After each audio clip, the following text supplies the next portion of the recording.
Hello everyone, welcome to biomolecules once again. आज हम करेंगे फर्टिलाइजेशन सीरीज का fourth step, fertilizin antifertilizin reaction.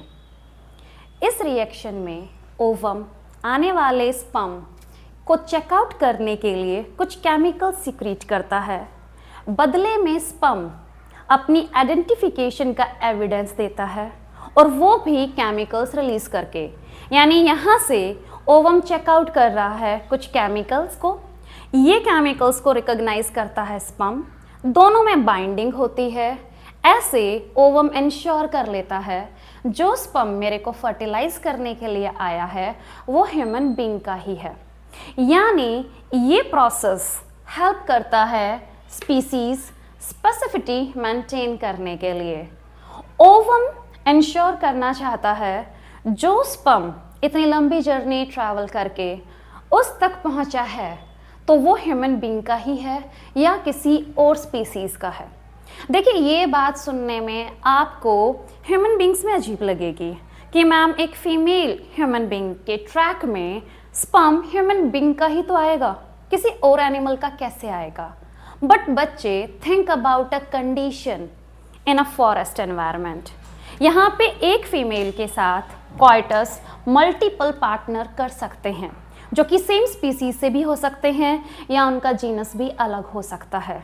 मान लीजिए टाइगर जो फीमेल है उसकी मेटिंग लॉयन मेल के साथ हुई है, यानी टाइगर का जो स्पीसीज है पैंथरा टिग्रिस और जो लॉयन का स्पीसीज है पैंथरा लियन वो अलग है। अब यहाँ पे जो आपकी स्पीसीज है उसको इंश्योर करने के लिए इन दोनों में केमिकल डायलॉग करना काफ़ी ज़रूरी है। यानी फर्टिलाइजेशन से पहले आपका ओवम इंश्योर कर लेना चाहता है स्पीसीज मेरे ही जो स्पर्म है उसी के साथ बाइंड हो रहा है कि नहीं हो रहा है। ये जो स्टेप है इसकी इम्पोर्टेंस को देखने के लिए यहाँ पे मैंने 3 पॉइंट लिखे हैं। It helps in recognition of sperm. अभी तक मैं जो बात कर रही थी ये स्टेप काफ़ी क्रूशियल है। ओवम इंश्योर करता है कि स्पर्म जो आ रहा है वो सेम एनिमल का, सेम स्पीसीज का है या नहीं है, उसको रिकॉग्नाइज करता है, उसको आइडेंटिफाई करता है। Second step, it provides attachment on the egg और you can say ovum. Fertilisation करने के लिए ये काफ़ी ज़रूरी है कि एक स्पर्म एग पे ओवम पे फिजिकली बाइंड हो जाए। बाइंड होना क्यों ज़रूरी है? क्योंकि स्पर्म बच्चे जब ओवम को अप्रोच करता है उसके ऊपर 2 लेयर होती हैं। Outer one corona radiata, corona radiata के बाद क्या है जोना पैलोसिडा। अब जो स्पर्म है कोरोना रेडिएटा को ब्रेक करता है, ये हम अपने नेक्स्ट लेक्चर में करेंगे कि कैसे स्पर्म इन दोनों लेयर के बीच में से अपनी जगह बनाते हुए आगे पेनिट्रेट करता हुआ जाता है। तो कोरोना रेडिएटा को वो पेनिट्रेट करेगा, आगे जाने के लिए डाइजेस्ट करेगा और ये स्पर्म जोना पैलोसिडा पे अटैच हो जाता है।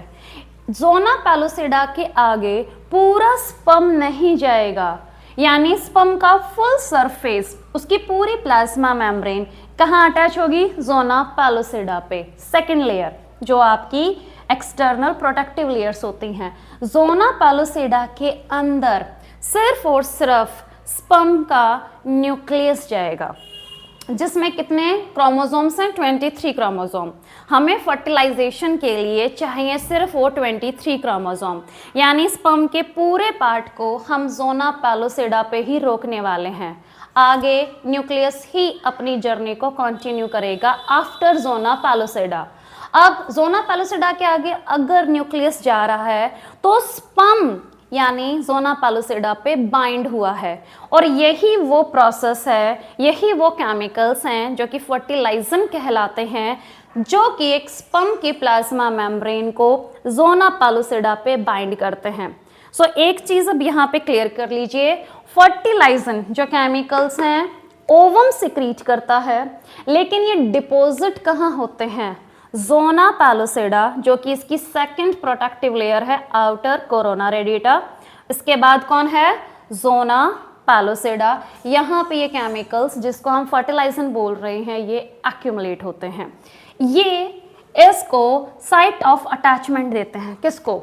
स्पर्म के प्लाज्मा मेम्ब्रेन को। स्पर्म को यहाँ पे अटैच करते हैं, होल्ड करते हैं, क्योंकि स्पर्म की बॉडी अब यहीं रहेगी, आगे कौन जाएगा? Nucleus. 2 point. Third point, this process maintain species स्पेसिफिटी। इस प्रोसेस से ओवम इंश्योर कर लेता है कि जो स्पीसीज अपना जेनेटिक मटेरियल मेरे को देने वाला है फर्टिलाइजेशन के लिए, वो मेरे ही स्पीसीज से आया है कि नहीं आया है। तो ये इंश्योर करने का एक तरीका है। तो 3 पॉइंट्स हमने किए। ये प्रोसेस क्यों ज़रूरी है? स्पर्म को रिकॉग्नाइज करने के लिए, हाँ स्पर्म आ गया है, पॉइंट नंबर 1। सेकंड, उसको अटैच कराएगा कहाँ? ज़ोना पैलोसेडा के ऊपर, पूरी बॉडी यहीं रह जाएगी, आगे न्यूक्लियस कंटिन्यू करेगा। And third point is it maintain species स्पेसिफिटी। ये कुछ ऐसा ही है, रात में अगर आपके घर के दरवाजे के बाहर कोई आता है तो आप अचानक से जाके दरवाजा नहीं खोलेंगे। You are not going to open the door randomly, you will maintain the ensurity of that person. Ensure करने के बाद ही आप रात को दरवाजा खोलेंगे। तो जैसे आपके बीच में एक वर्बल कम्युनिकेशन होती है, आप पूछेंगे कि सामने वाला बंदा कौन है, और वहाँ से रिप्लाई मिलेगा कि I am so and so person. ऐसे ही ओवम चेकआउट करता है कि आने वाला जो स्पर्म है क्या मेरे ही स्पीसीज से है या नहीं है। उसके लिए इन दोनों के बीच में कम्युनिकेशन होता है, लेकिन ये कम्युनिकेशन वर्बल नहीं होता है, ये कम्युनिकेशन केमिकल होता है। इसके लिए हमें 2 केमिकल्स की ज़रूरत पड़ती है। ओवम रिलीज करता है फर्टिलाइजन केमिकल्स, इसमें ग्लाइकोप्रोटीन्स और कुछ प्रोटीलिटिक एंजाइम्स होती हैं।